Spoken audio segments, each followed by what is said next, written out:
বলে মোহাম্মদ, আকাশের জলজলে চাঁদটাকে যদি তুমি দুই ভাগ করে দেখাতে পারো তবেই বুঝবে তুমি নবী। বিষ্ণু ইসলাম আল্লাহর কাছে দোয়া করলেন। আল্লাহ বলেন ঠিক আছে, ইখতারাবাতিস সাআতু ওয়ানশাক্কাল কমার। তা আমরা যদি শুধু কোরআনের উপর ঈমান আনি হবে? তার আগে যত কিতাব, আসমানি কিতাব নাজিল হয়েছে, এগুলোর উপরও ঈমান আনার দরকার আছে না নাই? বলেন বলেন। তাওরাতের উপর ঈমান, জাবুর, ইনজিল, সুহুফে ইব্রাহিম ও মুসা, সবগুলোর উপর ঈমান আনতে হবে। আসসালামু আলাইকুম ওয়া রাহমাতুল্লাহি তাআলা ওয়া বারাকাতুহু। রুসুলাম মুবাশশিরিন ওয়া মুনযিরিন লিআল্লা ইয়াকুনা লিন-নাসি আলাল্লাহি হুজ্জাতুন বা'দা রুসুল ওয়া কানা আল্লাহু আজিজান হাকীমা। সাদাকাল্লাহুল আযীম।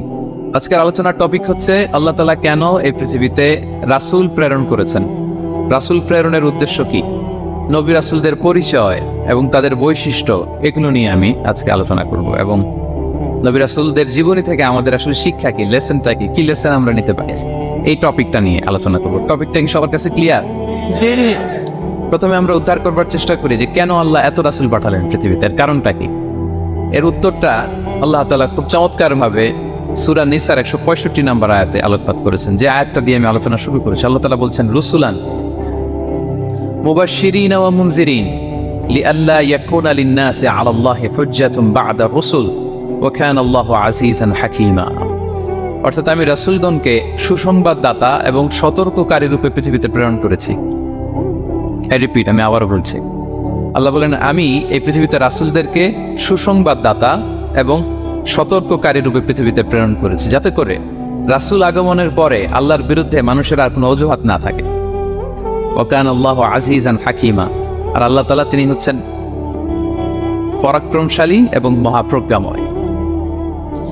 তাহলে উদ্দেশ্য আল্লাহ তাআলা ক্লিয়ার করলেন, কেন তিনি রাসূল পাঠালেন, যাতে মানুষের অজুহাত না থাকে।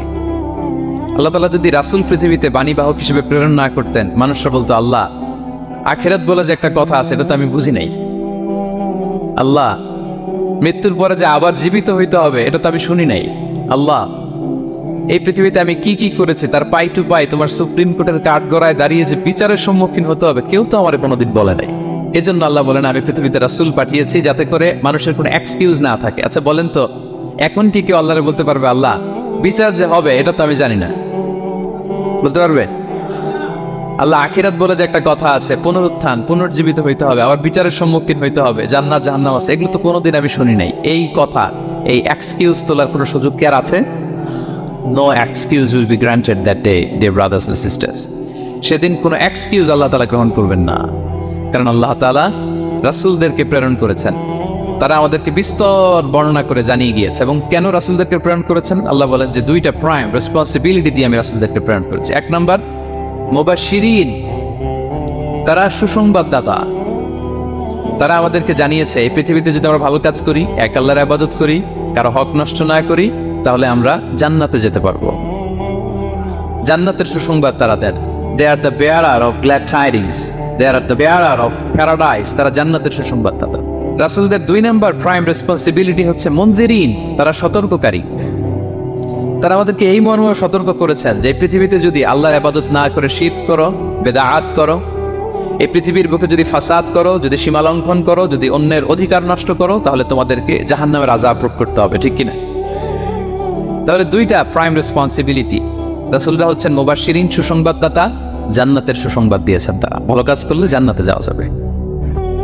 পাশাপাশি তারা হচ্ছেন সতর্ককারী। কিসের সতর্ককারী? জাহান্নামের ব্যাপারে সতর্ককারী। এই পৃথিবীতে ফাসাদ করলে, আল্লাহ তাআলার অবাধ্য হলে জাহান্নামে যেতে হবে।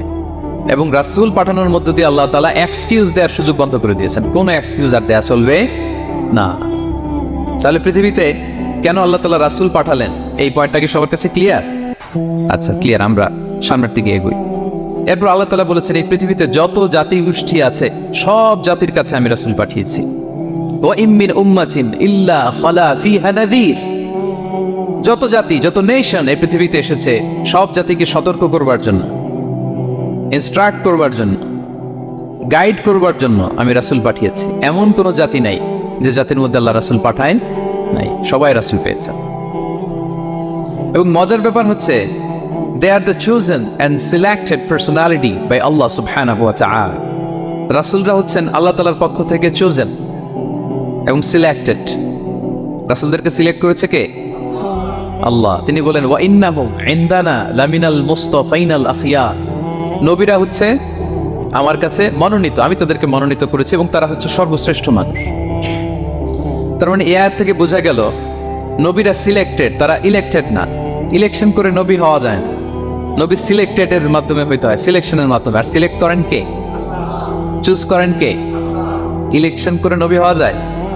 আমরা পৃথিবীর সবাই মিলে যদি ভোট দেই যে আল্লাহ আমরা সবাই ভোট দিলাম এই হচ্ছে রাসূল, তাকে রাসূল হিসেবে আপনি কবুল করেন, হবে? ইলেকশনে ভোট দিলে আমাদের সাথে যদি ম্যানকাইন্ডের সাথে জিন কাইন্ডও যুক্ত হয়, জিনেরাও যদি বলে আল্লাহ আমরাও আছি, আমরাও দিলাম একটা করে ভোট, হবে? রাসূল হবে? ফেরেশতারাও যদি যুক্ত হয়, ফেরেশতারাও যদি বলে, মানুষও ভোট দিল, জিনেরাও দিল, ফেরেশতারাও দিল, প্রত্যেকে একটা করেই দিল, ধরেন প্রত্যেকের ভোট গণনা করার পরে দেখা গেল বিশাল ভোট কাউন্ট হয়েছে। এখন তাদের এই ভোটের উপর ভিত্তি করে রাসূল হবে কেউ? হবে? কারণ নবী ইলেকশনে হওয়া যায় না, নবী হয় সিলেকশনে। আর সিলেক্ট করেন কে? আল্লাহু ইয়ালামু হাইসু ইয়াজআলু রিসালাতাহু, কাকে রাসূল বানাবেন, কাকে তিনি নবী হিসেবে অ্যাপয়েন্ট করবেন, এটা তিনিই জানেন। শুধুমাত্র কেবলমাত্র একমাত্র আল্লাহ তাআলা সোললি এটাকে কন্ট্রোল করেন। কেউ চাইলে কারো ভোটে, কারো ইলেকশনে নবী হওয়া যায় না। নবীর হচ্ছে সিলেক্টেড, চুজেন পার্সোনালিটি বাই আল্লাহ সুবহানাহু ওয়া তাআলা। তাহলে নবীরা নির্বাচিত নন, ওনারা মনোনীত। নবীরা কি নির্বাচিত? নবীরা মনোনীত। এখন কতজন নবী রাসূল আল্লাহ তাআলা পাঠিয়েছেন? আল্লাহ তাআলা সুস্পষ্ট করে জানাননি কতজন। কিছু কিছু হাদিস থেকে পাওয়া যায় লক্ষাধিক রাসূল, নবী এবং রাসূল আল্লাহ তাআলা পৃথিবীতে পাঠিয়েছেন। কিন্তু কোরআন আল কারিমে এই লক্ষাধিক নবী রাসূলের সবার কথা আল্লাহ তাআলা আমাদেরকে শোনাননি। আল্লাহ তাআলা মাত্র 25 জন রাসূলের কথা আমাদেরকে শুনিয়েছেন। কতজন? 25 জনের কথা আল্লাহ তাআলা শুধু আমাদেরকে বলেছেন, বাকিদের কথা বলেন নাই। কতটুকু আমাদের বলা দরকার এটা আমাদের চেয়ে ভালো জানেন কে? আল্লাহ ভালো জানেন। আল্লাহ তাআলা ভালো জানেন কতটুকু আমাদেরকে জানাতে হবে। যত রাসূল তিনি পাঠিয়েছেন, যত নবী পাঠিয়েছেন, সবার কথা যদি আল্লাহ কোরআনে বলতেন তাহলে কোরআন কি মাত্র 611 পৃষ্ঠার একটা বই হতো? 10 খণ্ড, 15 খণ্ড, 20 খণ্ড। তখন আমরা হাফেজ হতে পারতাম? হ্যাঁ, আমরা হাফেজ তরিকুল ইসলাম পাইতাম তখন? হ্যাঁ, তাকরিম পাইতাম? তখন তো হাফেজ হওয়া যেত না। এটা যদি 15 খণ্ড 20 খণ্ডের বিশাল ভলিউম হয়, হাফেজ হওয়া যেত না। এই জন্য আল্লাহ তাআলা সব নবীদের কথা আমাদেরকে শোনায় নাই, মাত্র 25 জন নবীর কথা কোরআনে আল্লাহ শুনিয়েছেন। কতজন? আল্লাহ বলেন রুসুলান কদ কসাসনাহুম আলাইকা মিন ক্বাবলু ওয়া রুসুলান লাম নাকসুসহুম আলাইক। নবী হে, অনেক রাসূলের কথা আপনাকে শুনিয়েছি, আবার অনেক রাসূলের কথা আমি শোনাই না। যাদের কথা শোনানোর প্রয়োজন মনে করেছি তাদের কথাই আমি শুনিয়েছি। তাহলে আমরা বুঝলাম কোরআনে বর্ণিত হয়েছে কয়জন নবী রাসূলের নাম? সবাই বলবেন আওয়াজ করে, কয়জন? 25 জন। এবং এই 25 জন নবীর মধ্য থেকে 6 জনের নামে আল্লাহ 6টা সূরা ডেডিকেট করেছেন কোরআনে, 6টা সূরা উৎসর্গ করেছেন। সূরা ইউনুস, সূরা ইউসুফ, সূরা ইব্রাহিম, সূরা মুহাম্মদ, সূরা নূহ, সূরা হুদ। 6 জন নবী। কয়জন নবী? 6 নবীর নামে আল্লাহ তাআলা 6টা সূরা ডেডিকেট করেছেন। এবং এই যত নবী আল্লাহ তাআলা পাঠিয়েছেন সব নবীর উপর ঈমান আনা আবশ্যক। It's compulsory to believe in every messenger sent by Allah subhanahu wa ta'ala. To validate our faith, আমাদের ঈমানটাকে প্রিজার্ভ করার জন্য সব নবীর উপর আমাদের ঈমান আনতে হবে, সব নবী। আমরা যে ঈমান আনি, ঈমানে মুফাসসাল, যেখানে 7টা বিষয়ের উপর বিস্তারিত ঈমানের যে ঘোষণা আমরা দেই, আমরা তো বলি যে ঈমানে একটা মুজমাল আর একটা কি মুফাসসাল। ঈমানে মুফাসসালে 7টা বিষয়ের প্রতি ঈমান আনতে হয়। আমানতু বিল্লাহি ওয়া মালাইকাতিহি ওয়া কুতুবিহি, তারপরে ওয়া রুসুলিহি, পাইছেন? ওয়াল ইয়াউমিল আখিরি ওয়া বিল কদরি খাইরিহি ওয়া শাররিহি মিনাল্লাহি তাআলা ওয়াল বা'সি বা'দাল মাউত। এই 7টা বিষয়ের উপর বিস্তর ঈমান আমাদের আনতে হয়। এই 7টার মধ্যে রাসূলদের ব্যাপার আছে না নাই? রাসূলদের উপর ঈমান আনতে হবে। যদি না আনি তাহলে আরকানুল ঈমান পূর্ণ হলো না, আমার ঈমান পরিপূর্ণ হবে না। তাহলে রাসূলদের উপর পূর্ণাঙ্গ ঈমান আনা এটা আবশ্যক। এবং এই সকল নবী এবং রাসূলদের একটাই ধর্ম ছিল। ধর্মটার নাম কি? সবাই বলুন, কি নাম? সবার একটাই ধর্ম, সব নবীর একটাই ধর্ম। কারণ আল্লাহর কাছে মনোনীত ধর্ম কয়টা? একটা। ইন্না দীনা ইনদাল্লাহিল ইসলাম, আল্লাহর কাছে মনোনীত একটাই ধর্ম, সেটা হচ্ছে ইসলাম। এই যে ইহুদি বলে, নাসারা বলে, এগুলো ধর্ম না, এগুলো বংশ গোষ্ঠী জাতির নাম অনুসারে নামকরণ করা হয়েছে। যেমন নাসারা এসেছে ঈসা আলাইহিস সালামের মা মারিয়াম ফিলিস্তিনের নাসিরিয়া শহরে জন্মগ্রহণ করেছেন। নাসিরিয়া, ওইখান থেকে আসছেন নাসারা। ইয়াকুব আলাইহিস সালামের 10 ছেলে, এই 10 ছেলের মধ্যে থেকে এক ছেলের নাম হচ্ছে ইয়াহুদা। এই ইয়াহুদা থেকে এসেছে ইহুদি। কিন্তু সব নবীর ধর্ম একটা, আওয়াজ করে বলুন তো সবাই, সেটা কি? ইসলাম। সবার ধর্ম একটা ছিল ইসলাম। বিষ্ণু ইসলাম বলেন ওয়াল আম্বিয়াউ ইখওয়াতুন লিআল্লাতিন, সেই বুখারীর বর্ণনা, নবীগণ হচ্ছে একে অন্যের বৈমাত্রেয় ভাইয়ের মতো। বৈমাত্রেয় ভাই মানে মা ভিন্ন কিন্তু বাবা এক, এরকম হয় না? ধরেন আমার বাবা যদি একাধিক বিয়ে করে, তো প্রত্যেক স্ত্রী গর্ভে যদি সন্তান আসে, তো আমরা সবাই তো ভাই, কি বলেন? কিন্তু মা ভিন্ন। মা কি? তবে বাবা এক। নবীদের দৃষ্টান্তটা এরকম, আল আম্বিয়া ও ইখওয়াতুন লিআল্লাত, নবীরা হচ্ছেন বৈমাত্রেয় ভাইয়ের মতো, তাদের মা ভিন্ন কিন্তু বাবা এক। বিষ্ণু ইসলাম বলেন উম্মাহাতুহুম শাত্তা ওয়া দীনুহুম ওয়াহিদ, তাদের শরীয়ত, তাদের বিধিবিধান এটা ভিন্ন ভিন্ন কিন্তু তাদের দিন কি? এক, সেটা হচ্ছে ইসলাম। সকল নবীর ধর্মের নাম হচ্ছে ইসলাম। যেমন ইব্রাহিম আলাইহিস সালামের ব্যাপারে আল্লাহ তাআলা বলেন মা কানা ইব্রাহিমু ইয়াহুদিয়ান ওয়ালা নাসরানিয়ান ওয়ালাকিন কানা হানিফান মুসলিমা ওয়া মা কানা মিনাল মুশরিকিন। নবী ইব্রাহিম আলাইহিস সালাম উনি ইহুদিও ছিলেন না, নাসারাও ছিলেন না, উনি একনিষ্ঠ মুসলিম ছিলেন। কি ছিলেন? আল্লাহ নবী ইউসুফ আলাইহিস সালাম উনি সবসময় আল্লাহর কাছে দোয়া করতেন, আল্লাহ তাওয়াফানি মুসলিমান ওয়াল হিকনি বিসসালিহিন, আল্লাহ তুমি আমাকে মুসলিম হিসেবে মৃত্যু দিও আর সৎকর্মশীলদের সাথে অন্তর্ভুক্ত করে নিও। তো উনি মুসলিম না হলে এই দোয়া করতেন, আল্লাহ মুসলিম হিসেবে মৃত্যু দিও। সুলাইমান আলাইহিস সালাম রানী বিলকিসের কাছে একটা চিঠি লিখেছেন। এই চিঠি আবার পাঠিয়েছেন হুদহুদ পাখিকে দিয়ে। হুদহুদ পাখি ঠোঁটে করে এটা কামড় দিয়ে নিয়ে বিলকিসের রাজপ্রাসাদের ভেন্টিলেশনের ভিতর দিয়ে ঢুকে বিলকিস লাঞ্চ করে বিশ্রাম নিতেছিল, আর বুকের উপরে চিঠিটা রেখে ফুরুত করে উড়াল দিছে হুদহুদ। খুলে দেখে অদ্ভুত এক চিঠি, ইন্নাহু মিন সুলাইমান ওয়া ইন্নাহু বিসমিল্লাহির রহমানির রহিম। তো বিলকিসকে উদ্দেশ্য করে সাল্লাল্লাহু আলাইহি ওয়াসাল্লাম বলেছিলেন আল্লাহ তাআলু আলাইয়া ওয়াতুনি মুসলিমিন, বিলকিস অবাধ্য হয়েও না, বাড়াবাড়ি করো না, মুসলিম হয়ে আমার কাছে ফিরে আসো। কোন নবী বলছেন? তো উনি যদি মুসলিম না হতেন, উনি মুসলিম হওয়ার আহ্বান করতেন? প্রিয় ভাইরা, তাহলে সব নবীর ধর্ম একটা, সেটা কি? ইসলাম। সব নবী একই ধর্মের অনুসারী ছিলেন। এ পর্যায়ে আমরা কমন প্রফিটিক ফিচার্স, 10টা কমন ফিচার আছে যেটা সব নবীদের ক্ষেত্রে প্রযোজ্য। সব নবীদের ক্ষেত্রে এই ফিচারগুলো পাওয়া যায়। এই 10টা কমন ফিচার নিয়ে আলোচনা করবেন ইনশাআল্লাহ। এই 10টা কমন ফিচারের 1 নম্বর হচ্ছে আল ওয়াহি। সকল নবীকে আল্লাহ তাআলা ওহী পাঠিয়েছেন, রেভেলেশন, প্রত্যাদেশ। ওহী মানে সিক্রেট মেসেজ, যেটা নবী শোনে আর আল্লাহ জানে, দুনিয়ার মানুষ এটা শোনে। নবীরা বললে কেবল শোনে। সুবহানাল্লাহ। সব নবীকে আল্লাহ এই ওহীটা পাঠিয়েছেন।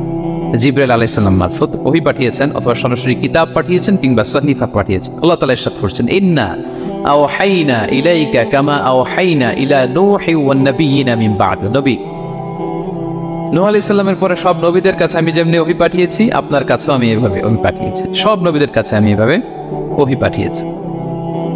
সূরা বাকারার শুরুতে মুত্তাকিদের সংজ্ঞা দিতে যে আল্লাহ তাআলা বলেন ওয়াল্লাযীনা ইউমিনুনা বিমা উনজিলা ইলাইকা ওয়া মা উনজিলা মিন ক্বাবলিক ওয়া বিল আখিরাতি হুম ইউকিনুন, মানে নবী হে, মুত্তাকি তো তারা যারা আপনার উপর যে কিতাব নাজিল হয়েছে এটার উপরও ঈমান আনে, ওয়া মা উনজিলা মিন ক্বাবলিক, এর আগে যত কিতাব নাজিল হয়েছে তার উপরও ঈমান আনে।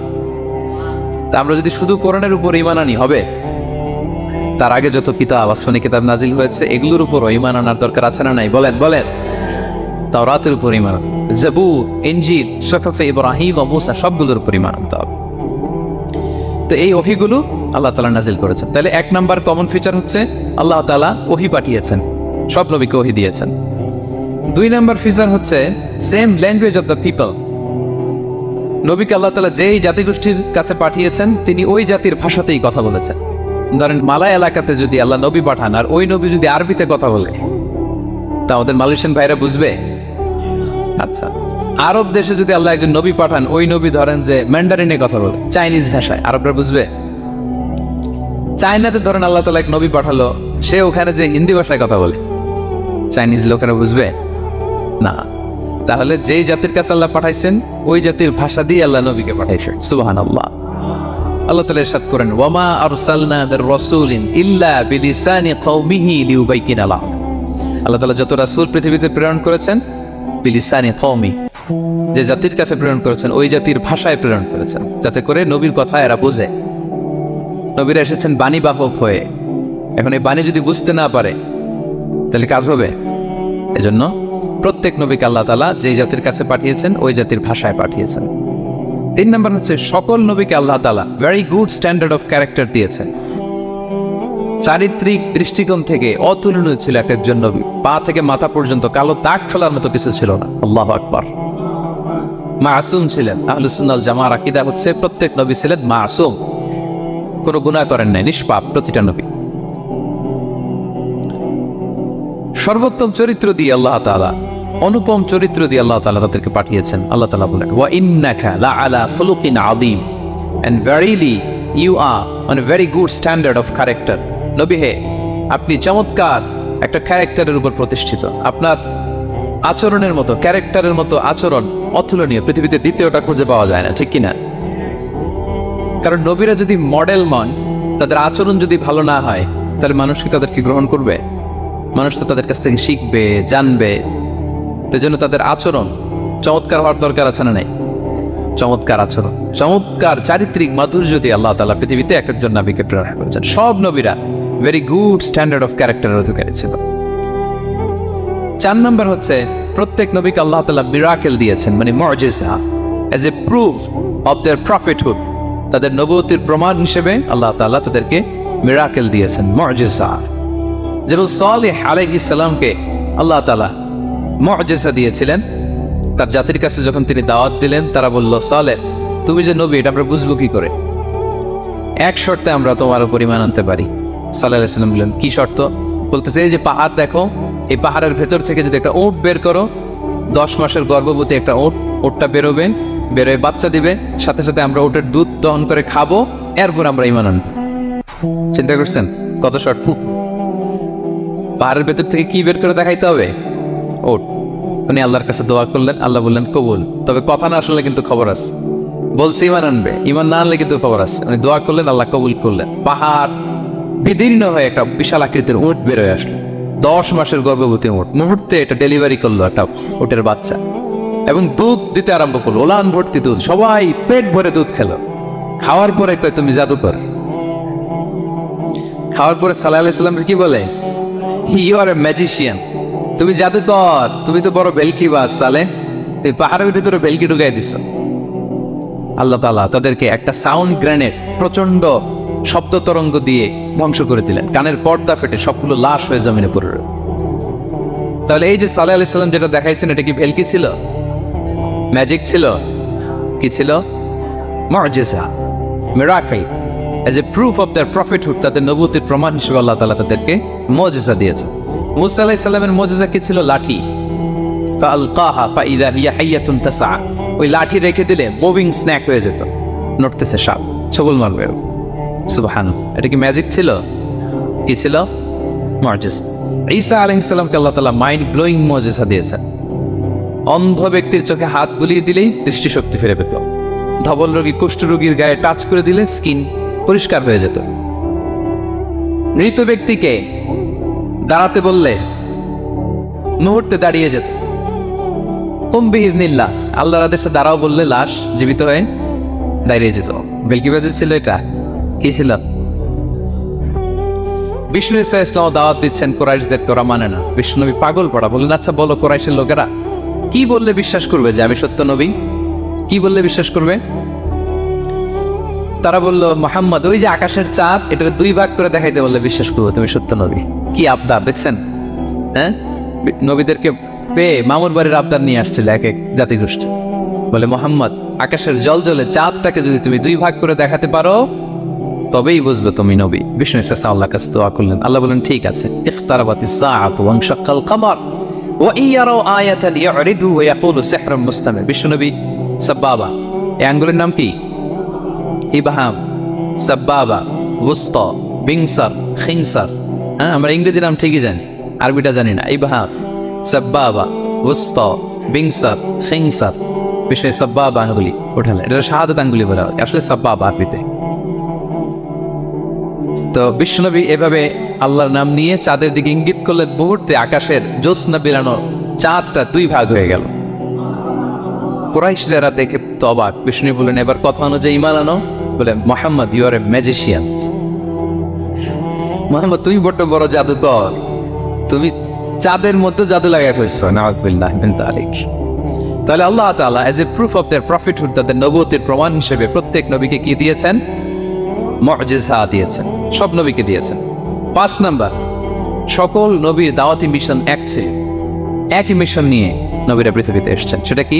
তাওহীদ, রিসালাত, আখিরাত। আমার সাথে সাথে বলেন, তাওহীদ, রিসালাত, আখিরাত। তাওহীদ, রিসালাত, আখিরাত।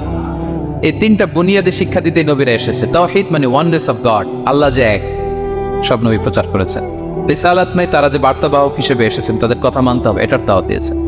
আখিরাত মানে হচ্ছে মৃত্যুর পরেও যে একটা জীবন আছে, সেই জীবনের ব্যাপারে প্রত্যেক রাসূলরা কি করেছেন? দাওয়াত দিয়েছেন। এবং কোন নবীর কথার সাথে আরেক নবীর কথার গরমিল পাওয়া যায়, অমিল হয় না। আচ্ছা বলেন তো, কখনো কি হয়েছে কোন এক নবী এসে বলছে যে মৃত্যুর পরে একটা জীবন আছে, আরেক নবী এসে বলছে না, মনে হয় নাও থাকতে পারে? বলছে? এক নবী এসে বলছে আমাদের স্রষ্টা আল্লাহ তাআলা তিনি একজন, আরেকজন বলছে না একজন না, 2-3 জন হতে পারে। এক নবী এসে বলছে ভালো করলে জান্নাত, খারাপ করলে জাহান্নাম, আরেক নবী এসে বলছে না, জান্নাত জাহান্নাম বলতে কিছু নাই। হয়েছে? হয়েছে? কোন নবীর কথার সাথে কোন নবীর কথার কোনো বৈপরীত্য নাই, কারণ প্রত্যেক নবীরা মন গড়া কিছু বলতেন না। ওমা ইয়ান্তিকু আনিল হাওয়া ইন হুয়া ইল্লা ওয়াহয়ুন ইউহা। নবীরা কথা বলতেন একটা হেডকোয়ার্টার থেকে তথ্য পেয়ে। ওই হেডকোয়ার্টারটা কার? ওই হেডকোয়ার্টার থেকে যে ইনফরমেশন আসতো সেটার আলোকে নবীরা কথা বলতেন, বানিয়ে কিছু বলতেন। সব নবীরা দাওয়াত দিয়েছেন, ইয়া কওমি ইবুদুল্লাহ মা লাকুম মিন ইলাহিন গায়রু। হে আমার জাতির লোকেরা, এক আল্লাহর ইবাদত করো, আল্লাহ ছাড়া অন্য কারো ইবাদত করো না। সব নবীরা বলেছেন ইন্নী লাকুম রাসূলুন আমিন, নিশ্চয় আমি তোমাদের কাছে বিশ্বস্ত রাসূল হিসেবে প্রেরিত হয়েছে। সব নবীরা বলেছেন ইয়াউমা লা তামলিকু নাফসুন লিনাফসিন শাইআ ওয়াল আমরু ইয়াউমা ইযিল লিল্লাহ। এমন এক দিনের মুখোমুখি হতে হবে কেউ কারো উপকার করতে পারবে না। নেতা কর্মীর উপকারে আসবে না, কর্মী নেতার উপকারে আসবে না, পীর সাহেব মরিদের উপকারে আসবে না, মরিদ পীর সাহেবের উপকারে আসবে না, হাজবেন্ড ওয়াইফের কিছু করতে পারবে না, ওয়াইফ হাজবেন্ডকে কিছু করে দিতে পারবে না। দিনটা বড্ড ভয়ঙ্কর। সব নবীর এই 3টা দাওয়াত দিয়েছেন, তাওহীদ, রিসালাত, আখিরাত। তার মানে সব নবীর দাওয়াতি মিশন এক অভিন্ন দাওয়াতি মিশন নিয়ে তারা পৃথিবীতে এসেছেন। 6 নাম্বার, এই পৃথিবীতে যত রাসূল এসেছে, নবী এসেছে, তারা প্রত্যেকে মানুষ ছিলেন। কি ছিলেন? নাকি জিন ছিল? ফেরেশতা? প্রেরিত সব নবীরা কি ছিল? মানুষ ছিল। মক্কার কুরাইশরা বলতো মালি হাযা রাসূল ইয়াকুলু আত-তাআমা ওয়া ইয়ামশি ফিল আসওয়াক। ব্যাপার কি, মুহাম্মদ আবার কেমনে রাসূল হয়? আমরাও বাজারে যাই, উনিও যায়, আমরাও বিয়ে করি, উনিও বিয়ে করে, আমাদেরকে মারলে কাটলে লাল রক্ত, ওনারও রক্ত বেরোয়। তো তারা চাচ্ছিল, তারা বলতেছিল যে মানুষ না দিয়ে আল্লাহ যদি ফেরেশতা পাঠাইতো নবী হিসেবে, তাইলে না ভালো হইতো। কালবাহান, এটার কি বলে? ফেরেশতা পাঠালে কি বলতো জানেন? ফেরেশতা পাঠালে বলতো ফেরেশতাদের তো ক্ষুধা লাগে না, এরা বুঝবে কি আমাদের কষ্ট? ফেরেশতাদের তো জৈবিক চাহিদা নাই, এরা কেমনে বুঝবে? ফেরেশতাদের তো খারাপ কাজ করার প্রবণতা, টেন্ডেন্সি নাই। আমাদের যে কষ্ট, দুঃখ, ফিলিংস, সেটা তো ফেরেশতারা বুঝে না। ফেরেশতারা কেমনে আমাদের নবী হয়? এটা ঠিক কি না? তালবাহানা বলে কেমন রাসূল, আমরা যা করি তাই করে। আল্লাহ বলেন সব নবীকে আমি মানুষ হিসেবে প্রেরণ করেছি। বিশ্বস্ত ইসলাম বলেন ইন্নামা আনা বাশারুম মিসলুকুম, নিশ্চয় আমি তোমাদের মতোই মানুষ। তোমাদের মতোই কি মানুষ? তবে পার্থক্য হচ্ছে ইউহা ইলাইয়া, আমার কাছে ওহী আসে, প্রত্যাদেশ আছে আল্লাহ তাআলার পক্ষ থেকে। তাহলে 6 নম্বর যেই কমন ফিচার আমরা জানলাম, আল্লাহর পাঠানো সবগুলো নবী এবং রাসূল তারা কি ছিলেন? সবাই বলুন, তারা কি ছিলেন? মানুষ ছিলেন। 7 নম্বর কমন ফিচার হচ্ছে আল্লাহর পাঠানো সব নবী এবং রাসূলরা ওনারা পুরুষ ছিলেন। কি ছিলেন? কোন নবী কি নারী ছিল বলেন তো? হ্যাঁ, নারী নবী আছে? নাই। নবী হওয়ার জন্য ম্যাসকুলিনিটি শর্ত, পুরুষ হওয়া শর্ত। কারণ নবীকে অনেক বড় বড় জিনিসের নেতৃত্ব দিতে হবে, মাঝে মাঝে মিলিটারি তৈরি করতে হবে, লিডারশিপ লাগবে, যুদ্ধ পরিচালনা করতে হবে। নারীদের পক্ষে এটা সম্ভব? কঠিন। আমাদের বোনদের অনেক ধরনের দুর্বলতা আছে, তাদের মাসিক কিছুদিন তারা আল্লাহর আদেশে অসুস্থ থাকে, ঠিক কিনা? পিরিয়ড তাদের চলে, ওই সময় সালাত পড়তে পারে না, অনেক প্রতিবন্ধকতা তাদের আছে। বাচ্চা যদি ধারণ করে পেটে 9 মাস, ওনারা অসুস্থ। শেষের মাসগুলোতে তো কঠিন, জটিল অবস্থা। বাচ্চা ডেলিভারির পরেও 40 দিন ব্লিডিং আসে না নাই? তাহলে অনেক ধরনের জটিলতা আল্লাহ তাআলা ওনাদের দিয়েছেন। এজন্য আল্লাহ তাআলা নবুয়তের যে নবুয়তের গুরু দায়িত্ব, এটার জন্য আল্লাহ তাআলা পুরুষদেরকে সিলেক্ট করেছেন। আলহামদুলিল্লাহ বলেন। তাহলে যত নবী এবং রাসূল পৃথিবীতে এসেছিল ওনারা পুরুষ ছিল। আল্লাহ বলেন, ওয়ামা আরসালনা মিন ক্বাবলিকা ইল্লা রিজালান নূহি ইলাইহিম। নবী হে মুহাম্মদ, আপনার আগে যত নবী এবং রাসূলকে আমি পৃথিবীতে প্রেরণ করেছি তাদেরকে পুরুষ হিসেবে প্রেরণ করেছি, কোনো নারীকে আমি নবুয়তের মর্যাদা দেই নাই।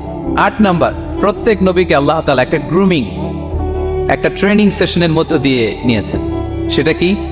সেটা হচ্ছে সবাইকে আল্লাহ তাআলা শেফার্ড হিসেবে কাজ দিয়েছিলেন, রাখাল হিসেবে। পৃথিবীর সব নবীরা ছাগল চড়াতেন, সব, আদম আলাইহিস সালাম থেকে শুরু করে বিষ্ণু আলাইহিস সালাম পর্যন্ত। সুবহানাল্লাহ পড়বেন না? বিষ্ণু আলাইহিস সালাম বলেন, মা বাআসাল্লাহু নাবিয়্যান ইল্লা রাআল গানাম। আল্লাহ এমন কোন নবী পাঠায় নাই যেই নবী ছাগল চড়ায় নাই, সব নবী। সাহাবার অবাক হয়ে বললেন, ওয়া আনতা ইয়া রাসূলুল্লাহ, হে নবী আপনিও ছাগল চড়িয়েছেন? বিষ্ণু বললেন, হ্যাঁ, আমি তো অল্প কিছু পারিশ্রমিকের বিনিময়ে মক্কার লোকদের ছাগল চড়িয়ে দিতাম। সুবহানাল্লাহ। কেন সব নবীকে দিয়ে আল্লাহ ছাগল চড়ালেন? এই ট্রেনিং সেশন, গ্রুমিং সেশন কেন? কারণ ছাগলকে একসাথে বসানো কঠিন। ছাগল একটু কি বলে, একটু টেরা টাইপের প্রাণী, কথা শুনতে চায় না। ধরেন যে সারা সপ্তাহ আপনি খুব ব্যস্ত, একদিন সুযোগ পাইছেন সপ্তাহে যে আজকে আমি ফ্রি আছি, যাই পুকুরে যাই, আমিও গোসল করে ছাগলটারও গোসল করাই। এটা ধরে যদি এখন পুকুরের দিকে টান দেন, কি করবে? পা দুইটা এমন শক্ত করে মাটিতে ধরে রাখবে, আপনি যত টানবেন ওর ঘাড়ের চামড়া ছিঁড়ে যাচ্ছে, তারপরেও আসে না। এরপর ছাগলগুলোর একসাথে রাখা কঠিন, একটা নেচে ওদিকে যায়, আরেকটা লাফ দেয় এদিকে, আরেকটা ওইদিকে। এদেরকে যদি কেউ একত্রিত করতে পারে তাহলে এই জাতিকে, মানব জাতিকে একত্রিত করা তার জন্য একেবারে সহজ, পানি ভাত, ঠিক কিনা? এজন্য আল্লাহ এই মানব গোষ্ঠীর উপর লিডারশিপ কায়েমের আগে ছাগল চড়িয়েছেন। এবং যারা মরুভূমিতে ছাগল চড়ায়, যে শেফার্ডগুলো, যেই রাখালগুলো, তাদের অনেক শক্তিশালী হইতে হয়। গায়ে শক্তি না থাকলে ছাগল চড়ানো যায় না, কিন্তু লাঠি নিয়ে হই হই করে পিছনে দৌড়াইতে হয়, নেকড়ের ছোবল থেকে ছাগলগুলোকে রক্ষা করতে হয়, বাঘ নেকড়ে এগুলো থেকে বাঁচাইতে হয়। তার মানে এটা করার মধ্য দিয়ে এই জাতিকে কিভাবে জাহান্নামের আগুন থেকে বাঁচাবে নবীদের ওই ট্রেনিং হয়ে যায়। সুবহানাল্লাহ। ছাগলের দিক ওদিক দৌড়াতে থাকে, এদেরকে যেমনি একত্রিত করতে হবে, নবীদের কাজ হচ্ছে মানব গোষ্ঠীকে ইউনাইটেড করা, একত্রিত করা। এজন্য আল্লাহ তাআলা মা বাআসাল্লাহু নাবিয়্যান ইল্লা রাআল গানাম, এই পৃথিবীতে এমন কোন নবী পাঠান নাই যে এই নবীকে দিয়ে আল্লাহ তাআলা ছাগল চড়া। সব নবীর মধ্যে এটা কমন। 8 নম্বর পয়েন্ট। 9 নম্বর পয়েন্ট হচ্ছে enmity from their own people.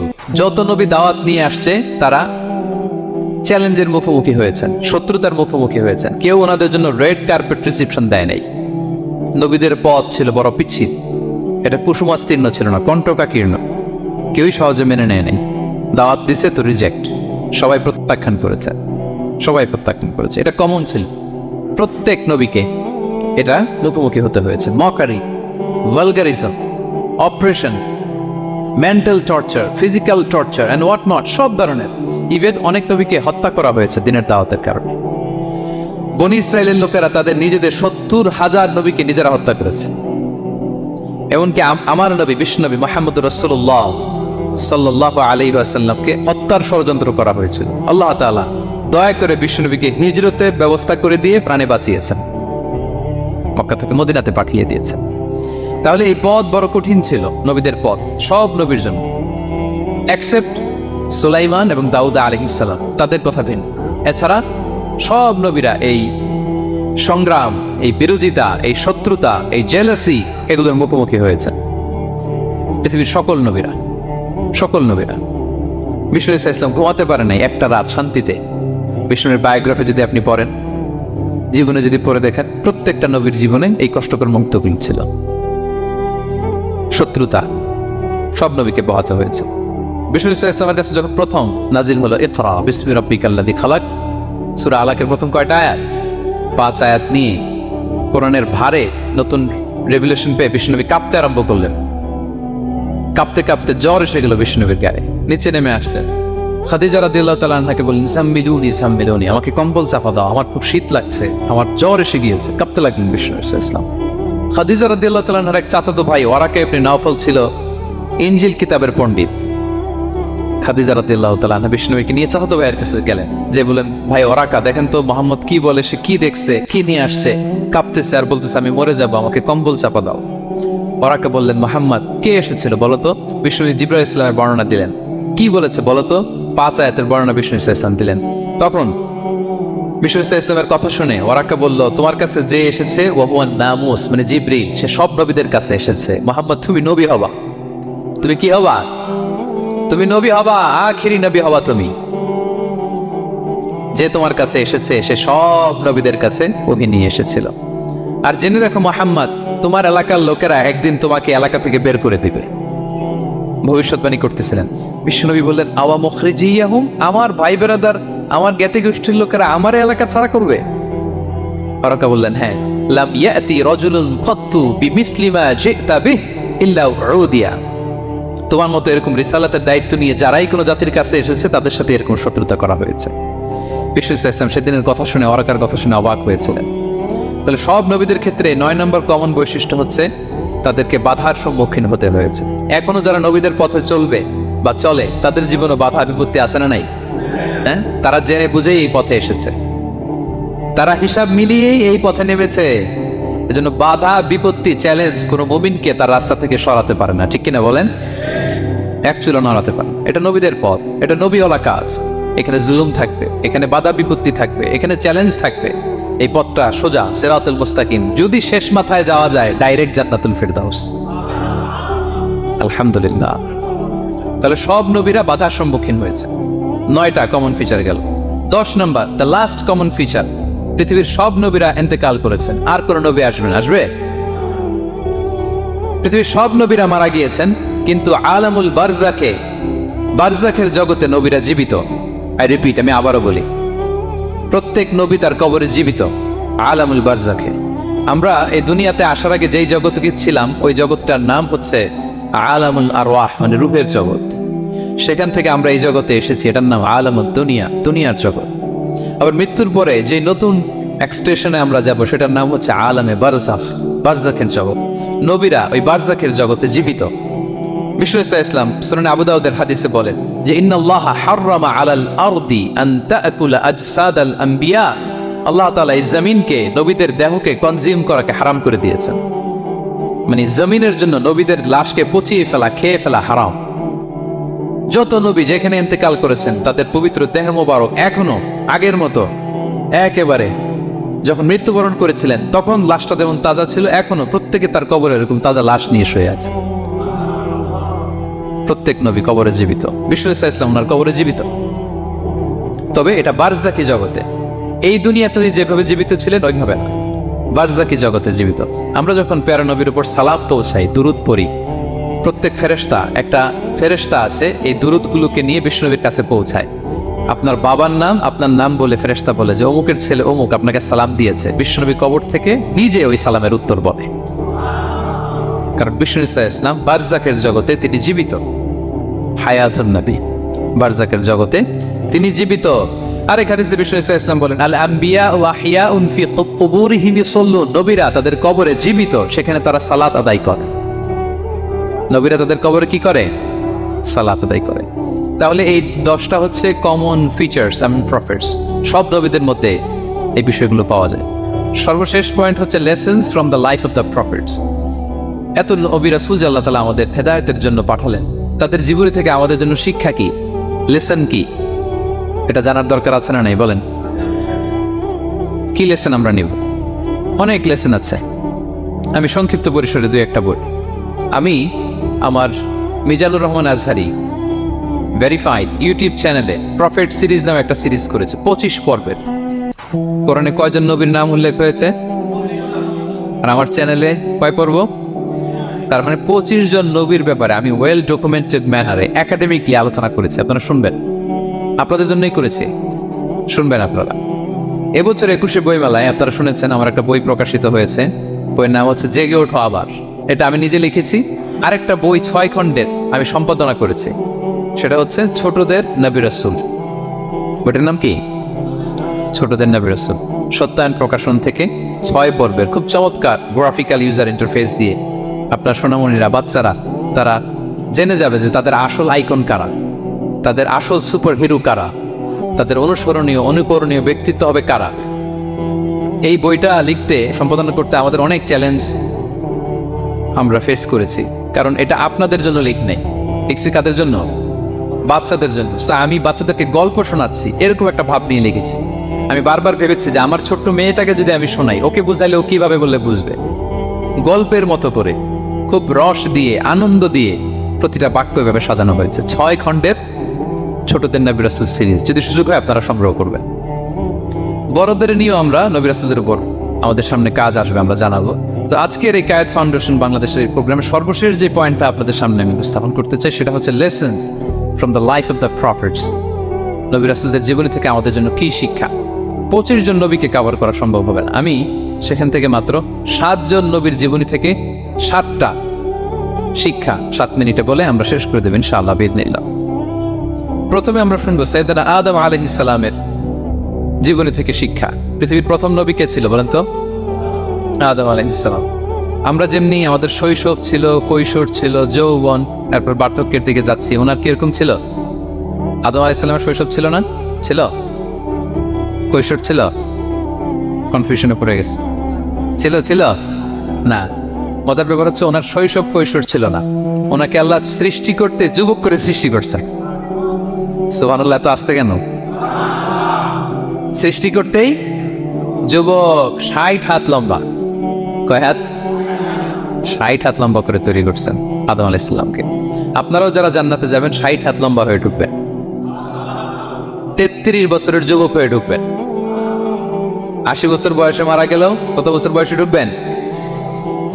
গালে কোনো দাড়ি থাকবে না। এই দুনিয়ায় দাড়ি রেখে নেন, ওখানে দাড়ি ছাড়া উঠবেন একেবারে কোনো জুরদা মুরদা ও আপনা ও সালাসাম ওয়া সালাসিন। 33 বছরের তাগড়া ইয়াং সুপারস্টার হয়ে জান্নাতে ঢুকবো আমরা। তো আদম আলাইহিস সালামকে আল্লাহ প্রথম নবী করে পৃথিবীতে পাঠালেন। ওনাকে জান্নাতে সব খাইতে বললেন যে সব খাও, একটা গাছের কাছে যেও। কিন্তু শয়তান সে তার মিশন নিয়ে আসে। সে আদম আলাইহিস সালামকে ভুলভাল বোঝালো, আদম আর হাওয়াকে, যে একটা কাজ করো, আল্লাহ তাআলা তোমাকে না করছে কেন জানো? আল্লাহ তো চায় না তুমি জান্নাতে থাকো, আল্লাহ চায় তোমাদেরকে দুনিয়াতে পাঠিয়ে দিবে। তো তুমি যদি ওই গাছের ফল খেয়ে ফেলো, আল্লাহ আর দুনিয়াতে পাঠাইতে পারবে না। কিন্তু আল্লাহ চায় তোমাদেরকে কই পাঠাবে? কিন্তু যদি গাছের ফল খেয়ে ফেলো আর পাঠাইতে পারবে না। এজন্য আল্লাহ নিষেধ করছে গাছের ফল খায় আমার। চিন্তা করছেন? উল্টা, পুরো উল্টোটা বুঝাইছে। তো ভুল করে সাইয়েদনা আদম আলাইহিস সালাম খেয়ে ফেলছেন এই ফল। খাওয়ার পরেই আল্লাহ তাআলা পাঠিয়ে দিলেন পৃথিবীতে, যাও জমিনে যাও, এই জান্নাতে আর থাকা যাচ্ছে না। কাঁদতে আরম্ভ করলেন আদম আর হাওয়া আলাইহিস সালাম। কাঁদতে কাঁদতে অনুতপ্ত হয়ে আল্লাহর কাছে দোয়া করলেন। তো পুরো আদম আলাইহিস সালামের জিন্দেগির সবচেয়ে বড় শিক্ষা হচ্ছে রিপেন্টেন্স, অনুতপ্ত হওয়া। কি হওয়া? অনুতপ্ত হওয়া। আমরা ভুল করব, কুল্লুকুম খাত্তাউন, আমরা সবাই পাপী। সবাই কি পাপী? কে পাপ করি না? আমরা সবাই পাপী। কিন্তু মনে রাখবেন, আমাদের পাপ যত বড় হোক, আল্লাহর রহমতের দরিয়া তার চাইতেও বড়, অনেক বড়।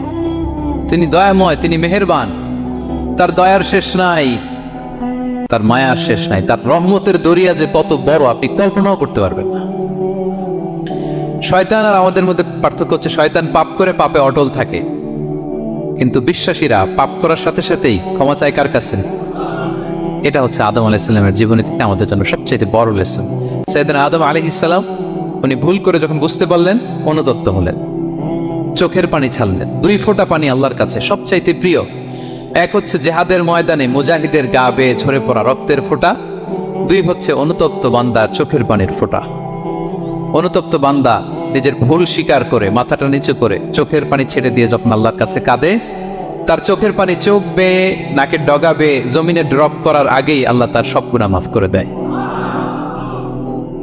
সাইয়েদনা আদম আলাইহিস সালাম কাঁদতে আরম্ভ করলেন। কাঁদতে কাঁদতে অনুতপ্ত হয়ে দোয়া করলেন, রব্বানা যালামনা আনফুসানা ওয়া ইল্লাম তাগফির লানা ওয়া তারহামনা লানাকুনান্না মিনাল খাসিরিন। রব্বানা, হে আমাদের রব, যালামনা আনফুসানা, আমরা আমাদের নফসের উপর জুলুম করেছি, ভুল করেছি, অন্যায় করেছি, অপরাধ করেছি। ওয়া ইল্লাম তাগফির লানা, আল্লাহ তুমি যদি ক্ষমা না করো, তুমি যদি মাফ না করো, লানাকুনান্না মিনাল খাসিরিন, আল্লাহ আমরা ধ্বংস হয়ে যাব, আমরা ক্ষতিগ্রস্ত হয়ে যাব, আমরা লুজার হয়ে যাবে। এই বাক্যগুলো বলে বলে যখন আল্লাহ তাআলার কাছে দোয়া করলেন, আল্লাহর রহম হলো। আল্লাহ দয়া করে সাইয়েদনা আদম আর হাওয়া আলাইহিস সালামকে ক্ষমা করে দিলেন। ক্ষমা করে আবার জান্নাতের এন্ট্রির ঘোষণা দিলেন যে আবার দুনিয়ার জীবন শেষ করে আসো, যেখান থেকে আসছিলে আবার ওখানে ঢুকতে পারবে। তাহলে আদম আলাইহিস সালামের জীবন থেকে আমরা যে লেসনটা পাই সেটা কি ভাই? বলেন বলেন, অনুতপ্ত হওয়া, রিপেন্টেন্স। আমরাও যদি জীবনে ভুল করি কি করবেন? ভুলের উপর অটল থাকবেন, অনড় থাকবেন, একগুয়ে ধরে বসে থাকবেন, সীমা লঙ্ঘন করবেন? আমরা ক্ষমা চাইব। কার কাছে ক্ষমা চাইব? ক্ষমা দেওয়ার জন্য তিনি বসে থাকেন। শেষ রাতে আল্লাহ প্রথম আসমানে চলে আসেন। প্রথম আসমানে এসে ডাকতে থাকেন, আলা বিন মুস্তাগফিরিন আগফির আলা, কে ক্ষমা চাবা? কে পাপ করেছে, জুলুম করেছে, বলো, আমি ক্ষমা দেওয়ার জন্য আসছি। আলা বিন মুস্তারজিকিন আরজুক আলা, কার রিজিকের দরকার, কার চাকরি নাই, কার ব্যবসা মন্দা, আমার কাছে চাও, আমি আল্লাহ বাড়িয়ে দেব। কার কি লাগবে বল, আমি দেবো। আল্লাহ তাআলা দেওয়ার জন্য আসছে, আমি নেয়ার জন্য উঠতে পারি না। আমরা যেন আল্লাহ তাআলার কাছে চাই বেশি বেশি, এবং ভুল করলে যেন আমরা অনুতপ্ত হই। ভুল করলে আমরা কি হব? সাইয়েদনা আদম আলাইহিস সালামের জীবন থেকে আমরা এটা শিখলাম। 2 নম্বরে, সাইয়েদনা নূহ আলাইহিস সালামের লাইফ থেকে আমরা কি শিখি? ওনার লাইফ থেকে আমরা শিখি হচ্ছে কনসিস্টেন্সি, মানে লেগে থাকা। ভালো কাজের জন্য কি করা? লেগে থাকা। উনি 950 বছর দাওয়াত দিয়েছিলেন ওনার জাতিকে। কয় বছর বলেন তো? 950 বছরের দাওয়াতি কার্যক্রমের ফলে উনি ফলোয়ার জোটাইতে পারছেন কয়জন জানেন? 80 জন। কয়জন? এরাই আমাদের পূর্বপুরুষ। আমরা পৃথিবীর সবাই কিন্তু এদেরই নাতিপুতি। এই 80 জনকে নিয়ে উনি নৌকার উপর উঠছিলেন, কিস্তির উপর, আর বাকিটা তো মহাপ্লাবন দিয়ে আল্লাহ ধ্বংস করে দিয়েছেন। ওই 80 জন আবার জমিনে এসে জমিন আবাদ করা শুরু হলো, ওখান থেকে পৃথিবীর সকল মানুষ। সুবহানাল্লাহ। উনি বলেন, ক্বালা রাব্বি ইন্নী দাআউতু কওমি লাইলান ওয়া নাহারা, আল্লাহ আমি দিন রাত এক করে আমার জাতিগোষ্ঠীকে দাওয়াত দিয়েছি। ফালাম ইয়াজিদহুম দুআই ইল্লা ফিরারা, কিন্তু আমার দেখলে লোকগুলো ভেগে ভেগে যায়। আর কি করে? আমার কথা যেন শুনতে না হয়, এরা কানে আঙ্গুল দিয়ে রাখে আর মুখে কাপড় পেঁচিয়ে। নূহ আলাইহিস সালাম তারপরও থামতেন, কন্টিনিউয়াস দাওয়াতি কাজ। লোকজন নূহ আলাইহিস সালামকে পিটিয়ে আধামরা করে কাঁথা দিয়ে পেঁচিয়ে পাহাড়ে রেখে আসতেন। ওইখান থেকে এসে নূহ আলাইহিস সালাম আবার দাওয়াত দিতে শুরু করতেন। What a consistency! কিভাবে লেগেছিলেন? 950 বছর তিনি দাওয়াত দিয়েছেন, মাত্র 80 জন ফলোয়ার হয়েছে। তাহলে আমরা অল্প দাওয়াতি কাজ করেই আমরা হতাশ হয়ে যায়। হায় রে, আমার কথা শুনলো না, হায় রে আমার কথা পৌঁছাইল না, হায় রে আমার কাছে এসে কেউ মুসলিম হইল না, হায় রে আমার কথা। অস্থির। আপনার কাজ হচ্ছে পৌঁছে দেওয়া, আপনার কাজ হচ্ছে কোরআনের কথা মানুষকে বলা। এটা দিয়ে কতটুকু কি হবে এটার ফয়সালা কার? তাহলে নূহ আলাইহিস সালামের জীবনী থেকে আমাদের শিক্ষা হচ্ছে কনসিস্টেন্সি। 950 বছর উনি লাগাতার দাওয়াত দিয়েছেন, থামে নাই, হতাশ হয় নাই, হাল ছাড়া নাই। নবীরা কখনো হাল ছাড়ে না। সুবহানাল্লাহ পড়ে। 3 নাম্বার, ইব্রাহিম আলাইহিস সালামের জীবনী থেকে আমাদের জন্য শিক্ষা হচ্ছে ওবিডিয়েন্স, আনুগত্য। কি করে আল্লাহ তাআলার কাছে আনুগত্য করতে হয়। আল্লাহু আকবার।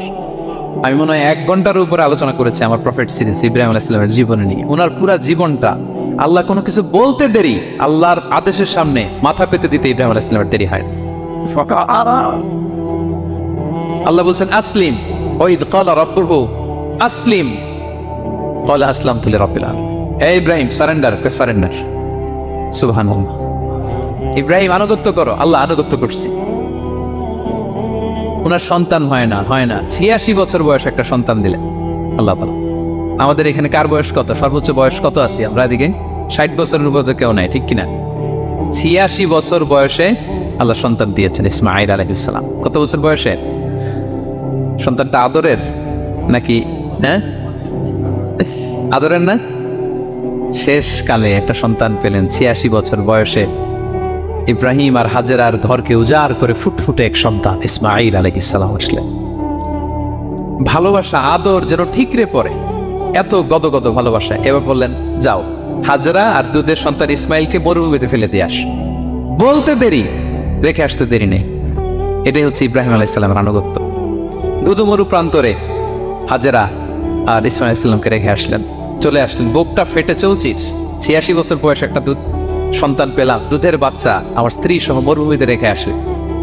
রেখে আবার থাকাও যাবে না, যাও তুমি ফিলিস্তিনে, এরা থাকবে মক্কায় মরুভূমির মাঝখানে। পরে আল্লাহ জুরহুম কওমের মাধ্যমে এদেরকে পানি, জামজাম, অনেক কিছু দিলেন। লম্বা ঘটনা দিকে যাচ্ছে। এরপর হৃদয় যখন ফেটে চৌচির হয়ে যায়, তখন আল্লাহ তাআলা বলেন, ঠিক আছে যাও, যা একটু ছেলেরা দেখে আসো। এবার যে দেখে ছেলেরা আরো মায়া লাগে, কারণ একটু বড় হয়েছে তো, এবার দৌড়াইতে পারে, হাঁটতে পারে। সুবহানাল্লাহ পড়ে। এবার যখন দৌড়াইতে পারে, হাঁটতে পারে, আব্বু আব্বু বলে ডাকতে পারে, মায়াটা যখন একটু গাঢ় হয়েছে, আল্লাহ বলে এবার ছেলেরা জবাই কর। দেখছেন কি পরীক্ষা? 86 বছর বয়সে সন্তান পেল, রেখে আসলো মরুভূমিতে, একটু বড় হইল, দেখা করতে গেল, এবার বলে জবাই করো।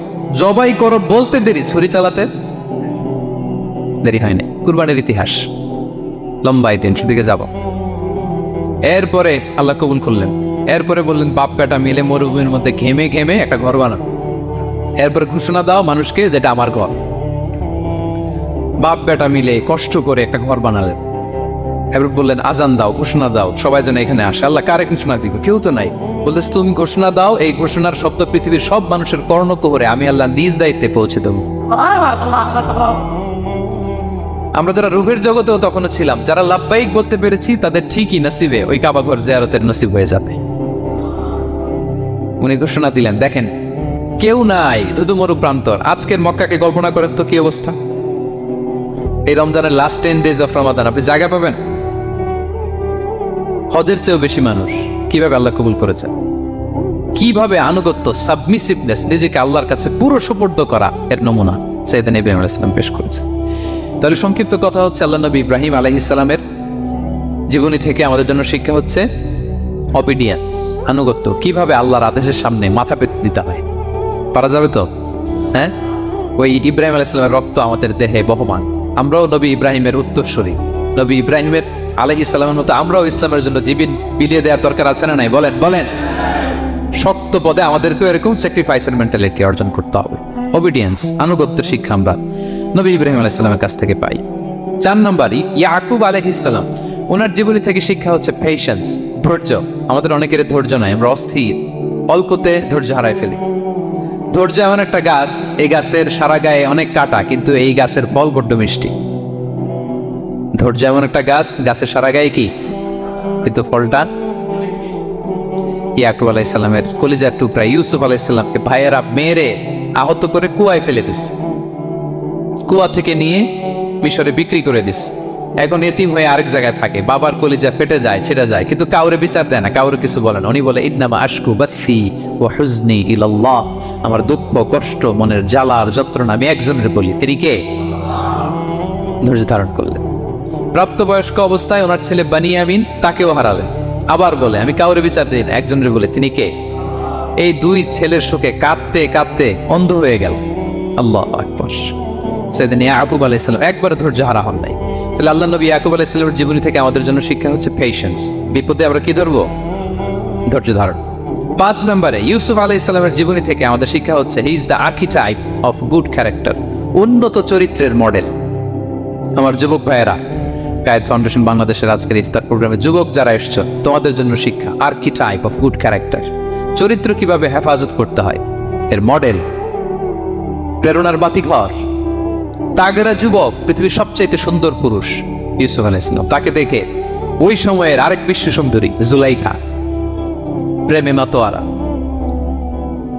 গোপন কক্ষে নিয়ে প্রেম নিবেদন করেছে। বলেছে ইউসুফ কাক পক্ষে টের পাবে না। আল্লাহ নবী ইউসুফ আলাইহিস সালাম এটাকে প্রত্যাখ্যান করলেন। জোরাজুরি করলো, প্রত্যাখ্যান করলেন। মারধর করা হলো, প্রত্যাখ্যান করলেন। সবশেষে আলটিমেটাম দিল, যদি আমার কথা মতো না চলো জেলখানায় পড়বো। উনি বললেন ক্বালা রাব্বি সিজনু আহাব্বু ইলাইয়া মিম্মা ইয়াদউনানি ইলাই। আল্লাহ, এই পাপের কাজের চেয়ে জেলখানায় আমার জন্য ভালো। বিনা অপরাধে, বিনা দোষে 1 যুগ মিথ্যা অপবাদে কারাবন্দী ছিলেন সাইয়েদনা ইউসুফ আলাইহিস সালাম। তারপরেও চরিত্রের ব্যাপারে 1 বিন্দুও কম্প্রোমাইজ করেন। যুবক ভাইরা, চরিত্র বড় দামি সম্পদ। সম্পদ গেলে সম্পদ আসে, স্বাস্থ্য গেলে স্বাস্থ্য আসে। একবার চরিত্র নষ্ট হলে ওই চরিত্র আর ফিরে পাওয়া যায় না। সাইয়েদনা ইউসুফ আলাইহিস সালামের জীবনী থেকে আমাদের শিক্ষা হচ্ছে চরিত্রকে কিভাবে প্রিজার্ভ করতে হয়, এটা। 6 নম্বরে সাইয়েদনা ঈসা আলাইহিস সালামের জীবনী থেকে আমাদের জন্য শিক্ষা হচ্ছে স্লেভারি, দাসত্ব। কারণ আমরা সবাই গোলাম একজনের। বলেন তো কার গোলাম? আল্লাহর গোলাম। কিন্তু ওনার সব উম্মতেরা, মানে খ্রিস্টানরা, তাকে বলে সান অফ গড। উনি নাকি আল্লাহর সন্তান। নাউজুবিল্লাহ পড়েন। ওনার মা ম্যারি, মানে মারিয়াম আলাইহিস সালাম নাকি আল্লাহর স্ত্রী। নাউযুবিল্লাহ। কিন্তু উনি জন্মের পরেই দুধের শিশু মায়ের কোলে বসে একটা ছোট্ট ভাষণ দিয়েছিলেন। বলেছিলেন ইন্নী আব্দুল্লাহ আতানিয়াল কিতাবা ওয়া জাআলানি নবিয়্যা। আল্লাহ আমাকে আল্লাহর গোলাম বানিয়ে পাঠিয়েছেন। দেখেন কি নবী, প্রথমে এসে বলেন আমি কিন্তু রাসূল, একে তো দুধের শিশু, মুখের প্রথম কথা কি, ইন্নী আব্দুল্লাহ, আমি আল্লাহর গোলাম। যাতে করে পুরো খ্রিস্ট সমাজের বিরুদ্ধে দলিল হয়ে থাকে যে তোমাদের নবী পৃথিবীতে এসে তার মুখ নিঃসৃত প্রথম শব্দটাই ছিল আমি আল্লাহর দাস, আমি আল্লাহর গোলাম। এবং উনাকে ওনার মাকে আল্লাহ স্পেশাল ইন্টারোগেট করবেন কিয়ামতের দিন, ঈসা, মারিয়াম, তোমরা কি বলে আসছিলা যে তুমি আমার বউ আর তুমি আমার সন্তান? ওনারা কাচুমাচু করে থার করে কাঁপবে আল্লাহর সামনে, কারণ এটা শিরকের প্রশ্ন। তারা বলবে আল্লাহ, আমরা যদি বলতাম আপনি তো জানতেন, আপনি যা শিখিয়েছেন আমরা তাই বলেছি। আল্লাহ জানেন যে উল্টাপাল্টা কিছু বলে নাই, তারপরেও কোটি কোটি মানুষের সামনে এত বিশাল জনগোষ্ঠী কেন এই নবীকে আল্লাহর সন্তান বললো? আল্লাহ তাআলা ঈসা আলাইহিস সালামকে ছাড়বেন, জিজ্ঞেস করবেন, তিনি বলবেন আল্লাহ আমি যে তোমার গোলাম এটার দাওয়াত দিয়েছি, আর আজীবন গোলামের মতোই ছিলাম। ঈসা আলাইহিস সালাম কৃষকের সাথে, মজুরের সাথে, কুলির সাথে, থোপাতের সাথে বন্ধুত্ব করেছিলেন। সমাজের নিচু শ্রেণীর লোকেরা ছিল তার ফলোয়ার। আল্লাহু আকবার। তাহলে সাইয়েদনা ঈসা আলাইহিস সালামের জীবনী থেকে আমরা শিখলাম আমরা সবাই আল্লাহর গোলাম, আল্লাহর দাস। সর্বশেষ নবী, বিশ্ব নবী, পেয়ারা নবী মুহাম্মদুর রাসূলুল্লাহ সাল্লাল্লাহু আলাইহি সাল্লামের জীবনী থেকে কি শিক্ষা? এই শিক্ষা তো বলতে গেলে ঘন্টার পর ঘন্টা লাগবে। একটা শিক্ষা শুধু বলি, সেটা হচ্ছে মার্সি। ওমা আরসালনাকা ইল্লা রাহমাতাল লিল আলামিন, I have sent you as a mercy for the entire universe. নবী হে, আমি আপনাকে গোটা বিশ্বের সবার জন্য রহমত করে প্রেরণ করেছি। তিনি মানুষের জন্য রহমত, তিনি প্রাণীর জন্য রহমত, তিনি পাখির জন্য রহমত, তিনি স্ত্রীদের জন্য রহমত, তিনি উম্মতের জন্য রহমত, তিনি তার ফলোয়ার সাহাবীদের জন্য রহমত, ঠিক কিনা? তিনি কত রহমতের নবী ছিলেন? বিষ্ণু ইসলাম কতটা রহমতের নবী ছিলেন? ছোট্ট একটা উদাহরণ দিয়ে শেষ করি। বিষ্ণু ইসলাম বলেন, লিকুল্লি নাবিয়িন দাওয়া মুস্তাজাবা। আল্লাহ প্রত্যেকটা নবীকে একটা করে দোয়ায়ে মুস্তাজাবা দিয়েছেন। মানে এমন দোয়া, এই দোয়া করতে দেরি কিন্তু দোয়া কবুল হতে দেরি হয়। সব নবীকে আল্লাহ বলছেন, এই নবীরা তোমাদের প্রত্যেককে একটা করে দোয়া করার সুযোগ দিলাম এই দুনিয়াতে, এবং দোয়াটা করার সাথে সাথেই কবুল করে ফেলবে। বিষ্ণু বলেন, লিকুল্লি নাবিয়িন দাওয়া মুস্তাজাব। সব নবীরা একটা করে দোয়া মুস্তাজাব পেয়েছেন, দাআউ বিহা, আর নবীরা ওই দোয়াটা দুনিয়াতেই করে ফেলছে। সব নবীর ওই স্পেশাল দোয়া যেটা করলেই কবুল, ওটা সব নবীরা কি করছে? দুনিয়াতেই করে ফেলেছে। কিন্তু বিশ্বনবী বলেন, ওয়া ইন্নী আখতাবিউ দাওয়াতি শাফাআতান লি উম্মতি ইয়াউমাল কিয়ামা। আমি আমার সেই দোয়াটা এই দুনিয়ার বুকে অন্যান্য নবীদের মতো করি নাই। আমি আমার দোয়াটা আমার গুনাহগার উম্মতের জন্য কিয়ামতের কঠিন দিনে তারা যখন মুসিবতে পড়ে যাবে, ওই মুসিবত থেকে বাঁচার জন্য ওই দোয়াটা আমি আমার উম্মতের জন্য রেখে দিয়েছি। ওয়া ইন্নী আখতাবিউ দাওয়াতি শাফাআতান লি উম্মতি ইয়াউমাল কিয়ামা। সব নবীরা এই দোয়াটা করেছে, দুনিয়াতেই কবুল হয়ে গিয়েছে। কিন্তু বিষ্ণু বললেন, আমি চাইলে এই দোয়াটা করতে পারতাম। তায়েফের ময়দানে বিষ্ণুনবী ওই দোয়া করলে বিষ্ণুনবীর গা দিয়ে রক্ত ঝরে না। কুরাইশদের সাথে বিষ্ণুনবীর 3 বছর জেল খাটা লাগে না। মদিনাতে বিষ্ণুনবী অনেক না খেয়েছিলেন, পেটে পাথর বেঁধেছিলেন, দোয়া করলে জান্নাত থেকে খাবারের বস্তা চলে আসতো, মুহূর্তেই কবুল। জীবনের কোনো কঠিন পরিস্থিতিতে বিষ্ণুনবী এই দোয়াটা করেনি। বিষ্ণু বলেন, আমি আমার এই দোয়াটা স্পেশালি আমার গুনাহগার উম্মতের জন্য রেখে দিয়েছি। কিয়ামতের কঠিন ময়দানে আমার গুনাহগার উম্মত যখন বিপদে পড়ে যাবে, তাদেরকে ওই বিপদ থেকে বাঁচানোর জন্য ওই দোয়াটা আমি প্রিজার্ভ করে দিয়েছি। বিষ্ণু ইসলাম আমার জন্য এই দোয়াটা রেখে দিয়েছে। প্রিয় ভাইয়েরা, এই দোয়াটা আপনার জন্য রেখে দিয়েছেন। বিশ্বনবী দোয়াটা আমাদের জন্য রেখে দিয়েছেন। চাইলে এই দুনিয়াতে এই দোয়াটা করতে পারতেন, করেন নাই। সব নবীরা করে ফেলেছেন। এজন্য বিষ্ণুকে বলা হয়েছে, ওমা আরসালনাকা ইল্লা রাহমাতাল লিল আলামিন। নবী হে, I have sent you as a mercy for the entire universe. গোটা বিশ্বের জন্য আপনাকে আমি রহমত করে প্রেরণ করেছি। আপনি রহমতের নবী, আপনি দয়ার নবী, মায়ার নবী। বিষ্ণুনবীর জীবনী থেকে শিক্ষা হচ্ছে আমরাও যেন আমাদের অধীনস্থ যারা আছে তাদের প্রতি যেন রহমদিল হই। আমরা আমাদের প্রতিবেশীদের প্রতি যেন রহমদিল হই। আমরা আমাদের ফ্যামিলির সদস্যদের প্রতি যেন রহমদিল হই। এই মার্সি, এই দয়া মায়ার ছোঁয়া যেন বিষ্ণুনবীর উম্মত হিসেবে আমাদের হৃদয়েও থাকে। সবাই পড়ি আমিন। তাহলে সম্মানিত সুধী, নবীদের এই লাইফ লেসন থেকে আমরা যেগুলো শিখলাম, এগুলো আমাদের জীবনে বাস্তবায়নের দরকার আছে না নাই? বলেন। বেশি বেশি নবীদের জীবন চর্চা করবেন তো? প্রফেট সিরিজের যে লেকচারগুলো আপনাদের জন্য রেখেছি আপনারা শুনবেন তো? সবাই ছেলে মেয়েদেরকে নবীদের জীবনী শেখাবেন তো? তারাই হচ্ছে আমাদের রিয়াল হিরো, তারাই হচ্ছে সুপার হিরো। দে আর আওয়ার আইকন। এবং আমাদের হেদায়েতের জন্য তাদেরকে আল্লাহ তাআলা আমাদের কাছে পাঠিয়েছেন নবী হিসেবে, রাসূল হিসেবে। নবীরা যেই পথে চলেছেন, যে দিক নির্দেশনা আমাদেরকে দিয়েছেন, আমরা যেন আমাদের জীবনকে ওই পথে ওই মতে পরিচালিত করতে পারি।